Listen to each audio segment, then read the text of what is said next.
think everybody knows what they are.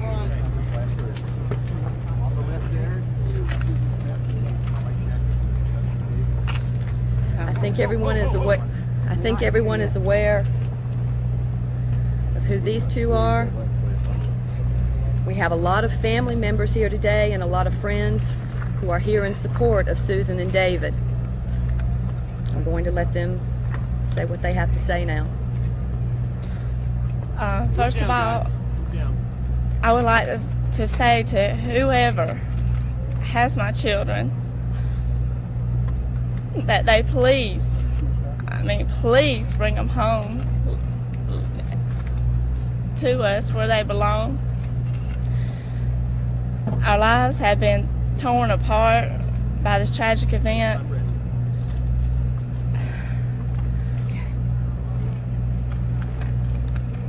I can't express how much they are wanted back home, how much we love them, we miss them. They are our hearts. And who I have prayed every day, and there's not 1 minute that goes by that I don't think about these boys. And I have prayed that whoever has them, that the Lord would let him realize that they are missed and loved more than any children in this world. And that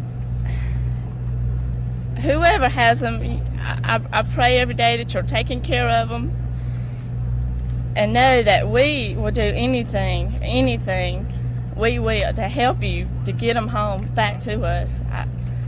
I just can't express it enough that we just got to get them home. That's just where they belong, with their mama and daddy. Go ahead. Go out and follow the rules and the laws of society if you do not follow the rules within the institution? Well, this last infraction, I was trusted the wrong person. This lady contacted me and I trusted her. I thought she was going to do a documentary on mental health, and I really am not guilty of what they charged me with, and I have filed an appeal on that charge. And as far as your question, I've never been in trouble before, and the things that I have been found guilty of in here have been just stupidity. I know I made a lot of mistakes in here, and I have learned from them. And before this last infraction, it had been 10 years, because I grew up and I knew that I needed to stop making dumb decisions, and I did. I knew it was time to grow up and do the right thing. I just made a lot of dumb choices and mistakes in here. So I know I've learned from those mistakes. What do you feel is the most important thing that you've learned while you've been incarcerated? Ma'am? What do you think is the most important thing that you have learned while you have been incarcerated?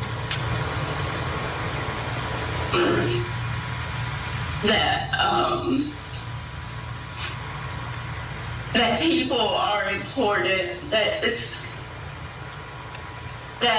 forgiveness and love, that family is important, and that decisions we make don't just affect us, they affect the people that we love. And not to take things or people for granted. All right, is there anything else that you would like to tell us today that wasn't in your packet or that has not already been said? I would just like to say that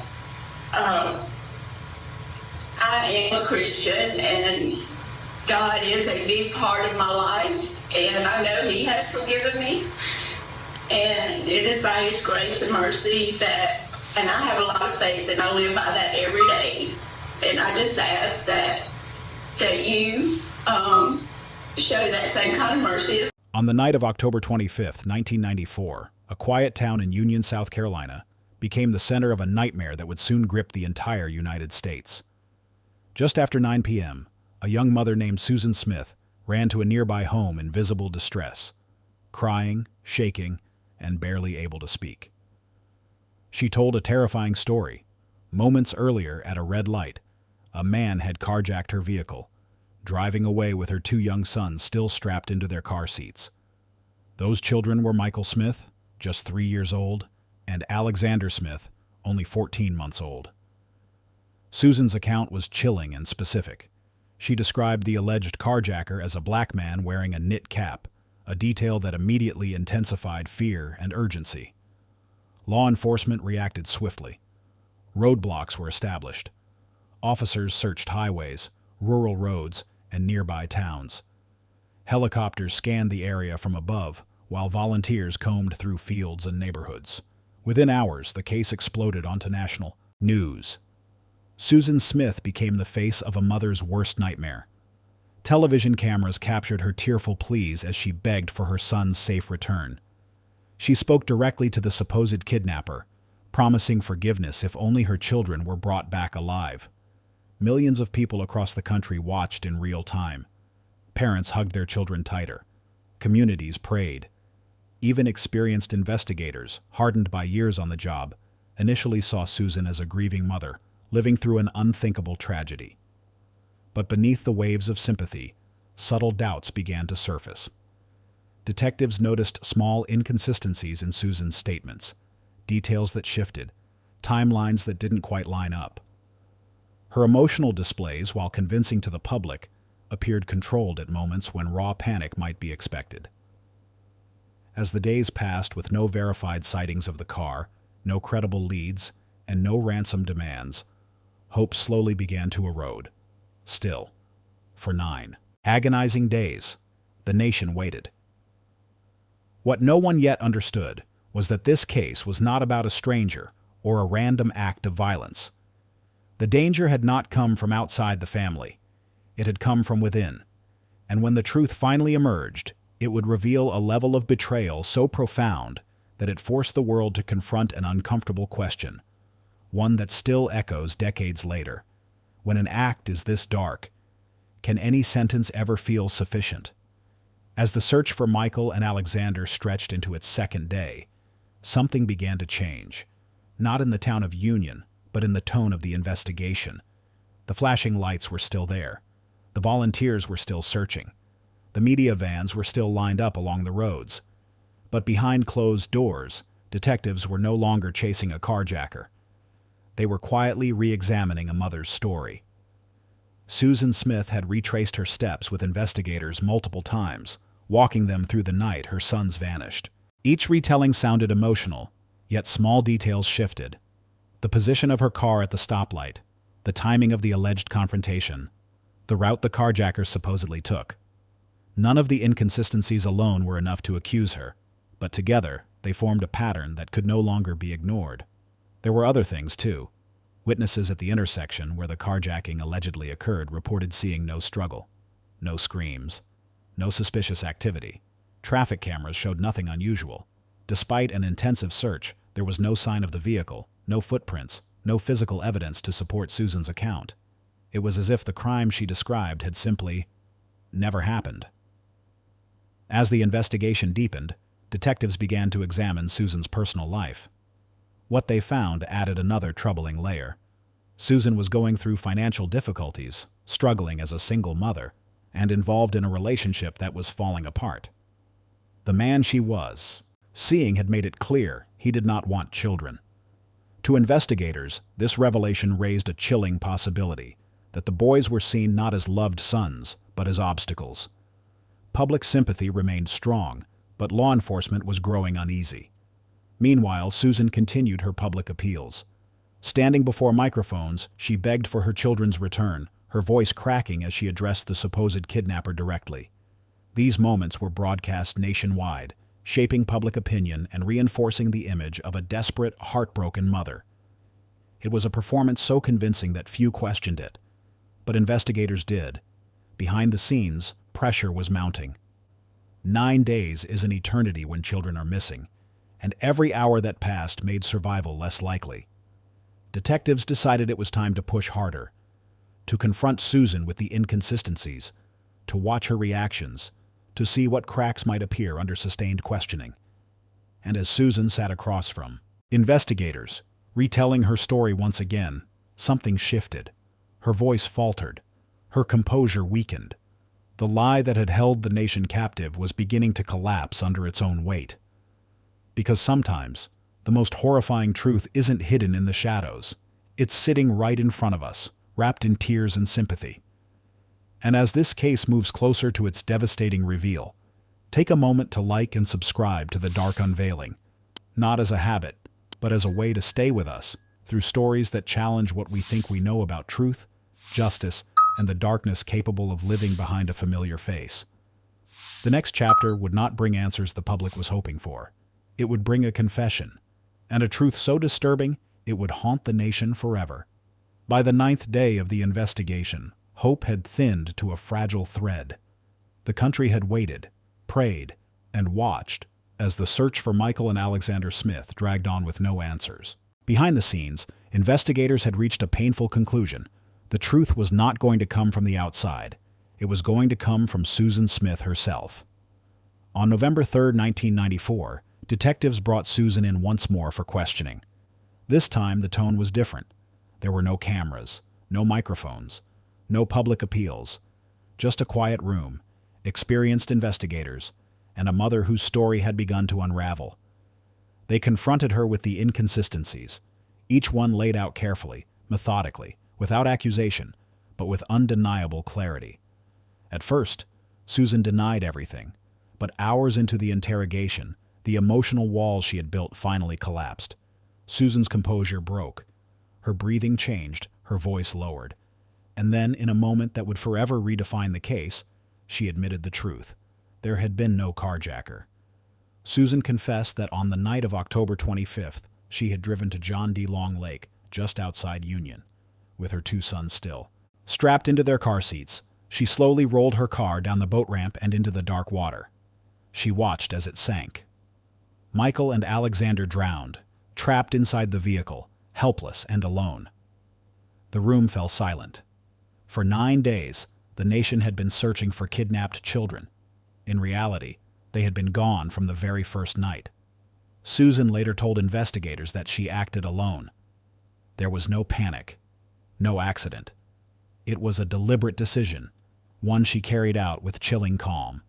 When authorities recovered the vehicle from the lake, they found exactly what Susan had described. The car sat submerged. Inside were the bodies of 2 little boys who had trusted their mother with their lives. The recovery was swift, but the emotional impact was devastating. Officers, some of them parents themselves, openly wept. As news of the confession spread, public sympathy turned to shock, and then to rage. The same woman America had cried with was now revealed as the architect of one of the most disturbing crimes in modern history. The racial lies she told added another layer of harm, reinforcing stereotypes and putting innocent lives at risk during the manhunt. Trust was shattered. The media replayed her tearful pleas, now seen through the lens of deception. And as the full weight of what she had done settled in, a question began to echo louder than ever. How does a person commit an act this calculated, this final, against their own children? In the days following Susan Smith's confession, investigators and the public alike struggled with the same haunting question. Why? Why would a mother carry out such a deliberate and irreversible act against her own children? As the shock began to settle, the focus shifted from what happened to what drove it, and the answers were as disturbing as the crime itself. Prosecutors revealed that Susan Smith's actions were not the result of a sudden breakdown or momentary panic. Instead, evidence pointed to premeditation. In the weeks leading up to the murders, Susan had been involved in a romantic relationship with a man who had made his feelings unmistakably clear. He did not want children. Investigators uncovered a letter he had written to her, stating plainly that a future together was impossible if her sons remained part of her life. To the court, this detail was critical. The prosecution argued that Susan saw her children not as love dependents, but as barriers to the life she wanted. Removing them, in her mind, removed the obstacle. It was a motive chilling in its simplicity and devastating in its implications. This was not an act born of desperation. It was a calculated decision driven by self-interest. The defense offered a different narrative. Susan's attorneys claimed she suffered from severe depression and emotional instability, arguing that her mental state impaired her judgment. They pointed to her troubled upbringing, her struggles as a young single mother, and her apparent emotional fragility. The goal was not to deny responsibility, but to lessen it, to shift the narrative from evil intent to psychological collapse. The jury wasn't convinced. After weeks of testimony, emotional evidence, and heart-wrenching statements, Susan Smith was found guilty of 2 counts of murder. In 1995, she was sentenced to life in prison without the possibility of parole for 30 years. The death penalty had been considered, but ultimately rejected. For many watching, that decision felt unsatisfying, almost unbearable. How could life in prison ever balance the scale for 2 stolen lives? Public reaction was immediate and divided. Some believed execution would have been the only fitting punishment. Others argued that lifelong imprisonment was a harsher fate. But nearly everyone agreed on one thing: the sentence felt small compared to the damage done. As the courtroom emptied and Susan Smith disappeared behind prison walls, the case refused to fade. It lingered in public memory, replayed in documentaries, news retrospectives, and whispered conversations about justice and morality. When Susan Smith was led out of the courtroom in 1995, shackled and silent, many believed the story had reached its end. A confession had been made, a verdict delivered, a sentence imposed. But for the families affected, and for a nation still trying to process the magnitude of the crime, this was not an ending.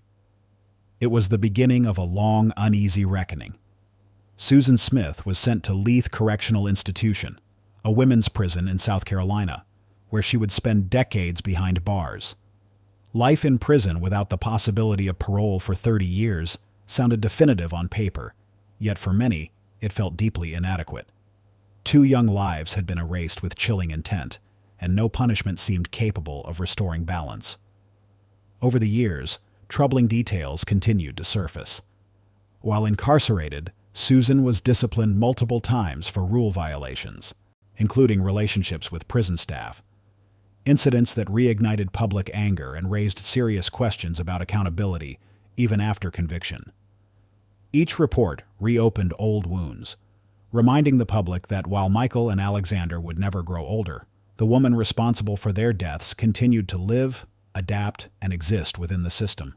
The Smith family, particularly the boys' father and grandparents, were left with a grief that time could not soften. Birthdays passed. Milestones were missed. The absence became permanent. For them, justice was not a sentence handed down in a courtroom. It was a void that could never be filled. Beyond the family, the case left a broader scar. Susan's false accusation against a black man forced the country to confront how easily racial stereotypes could be weaponized, and how dangerous such lies can be.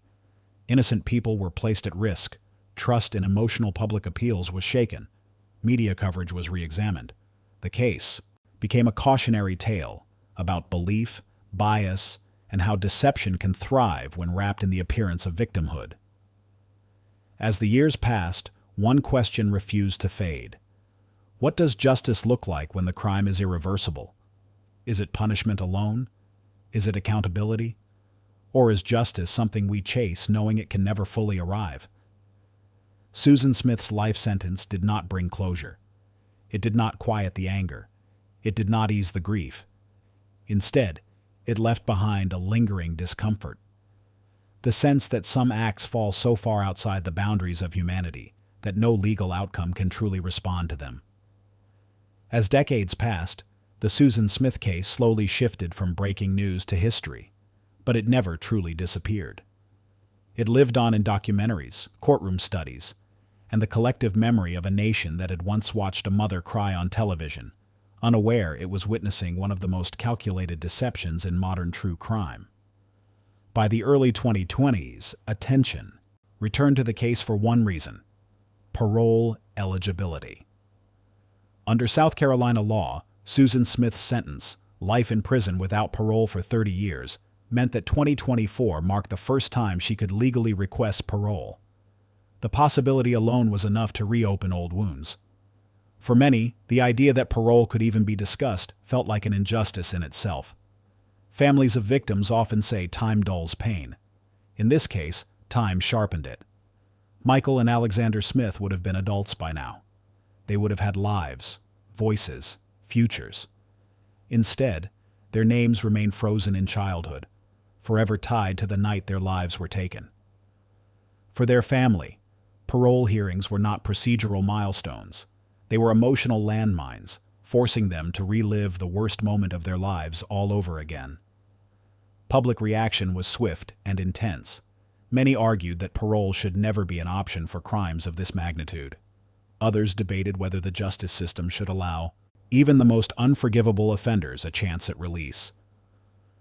The conversation wasn't just about Susan Smith anymore. It was about what society believes punishment is meant to do. Is it meant to rehabilitate, to deter, or simply to reflect moral outrage? Susan Smith herself remained largely silent, issuing statements through legal channels rather than public appearances. Any expressions of remorse were met with skepticism. For critics, remorse after decades behind bars felt less like accountability and more like strategy. And this is where the case reaches its most uncomfortable truth. The justice system can assign years, decades, or life sentences, but it cannot measure loss. It cannot calculate the weight of betrayal. It cannot restore trust once it has been shattered. No ruling, no denial, or approval of parole can change what happened at John D. Long Lake. As this chapter closes, we're left with a reality that has no clean resolution. The law may move forward, but memory does not. Grief does not. And the question that began this story still stands, unanswered and heavy. Long after the courtroom lights dimmed and the headlines faded, the Susan Smith case left behind something far more permanent than a conviction. It left a legacy that reshaped how the public, the media, and law enforcement respond to tragedy. This was not just a crime that horrified a nation. It was a case that exposed how easily emotion, appearance, and narrative can override truth. In 1994, the media played a powerful role in shaping public perception. Susan Smith's tearful press conferences were broadcast repeatedly, often without skepticism. Viewers didn't just watch her, they connected with her. She looked like grief. She sounded like grief. And because of that, her story was accepted almost without question. The lesson was painful. Believability is not the same as truth. After the confession, media outlets were forced into a moment of reckoning. Clips that once stirred compassion now felt manipulative. Journalists revisited their coverage, acknowledging how the urgency to humanize a tragedy can sometimes cloud critical judgment. The case became a turning point in discussions about responsible reporting, especially when accusations, like Susan's racially charged claim, can put innocent lives in danger. For law enforcement, the case changed protocols. Investigators began emphasizing evidence over emotion, timelines over tears. The idea that a parent could be responsible for such harm was no longer unthinkable. It was a reality that had to be considered, no matter how uncomfortable. Susan Smith altered how missing child cases were approached, not because she was typical, but because she proved that assumptions can be deadly. And then there is the cultural impact. Susan Smith became a symbol, not of motherhood, but of betrayal. Her name joined a grim list of cases that challenged society's deepest instincts about trust and care. She forced a question that still unsettles us. Why are we so reluctant to believe that harm can come from those closest to us? The Susan Smith case does not end with a confession, a conviction, or even a life sentence. It ends where the law can no longer provide clarity, inside the uncomfortable space between justice and reality. Decades later, the details remain as disturbing as they were in 1994, not because they are sensational, but because they force us to confront a truth we would rather avoid. Some crimes permanently alter the moral landscape, leaving no resolution that feels complete. 2 children, Michael and Alexander Smith, lost their lives not to chance, not to chaos, but to a deliberate decision made by the person entrusted to protect them. That fact alone resists closure. Courts can impose punishment, but they cannot restore innocence, erase fear, or give meaning to a loss so absolute. The sentence handed down may have followed the law, but for many, it never felt proportional to the harm done. What lingers most is not just the crime, but the deception. A nation was asked to believe a lie, and it did. Compassion was manipulated. Racial prejudice was exploited. Media platforms amplified emotion before evidence. And when the truth finally emerged, it left behind not only grief, but doubt. Doubt in appearances, doubt in narratives, doubt in how easily trust can be turned into a weapon. This case also leaves us with a question that has no satisfying answer. What is justice supposed to achieve? Is it punishment, prevention, moral balance? Or is justice simply a framework we rely on when no outcome can truly make sense of what has happened? In cases like this, justice feels less like a destination and more like an attempt, an acknowledgement that something irreparable has occurred. Susan Smith remains behind bars. Time continues to move forward, but the impact of her actions remains frozen in 1994. Locked in the moment 2 young lives were taken and an entire country was deceived. That is the cruel permanence of acts like these. They do not fade. They do not soften. They endure. And as you sit with this story, reflect on the question it leaves behind, one that still echoes decades later. When some acts are so dark, can any sentence ever truly be sufficient? If stories like this matter to you, stories that challenge comfort, expose hard truths, and refuse easy conclusions, please like and subscribe to the Dark Unveiling. Your support helps keep these conversations alive, not for shock, but for understanding, remembrance, and accountability. Because remembering is the only justice time can't erase.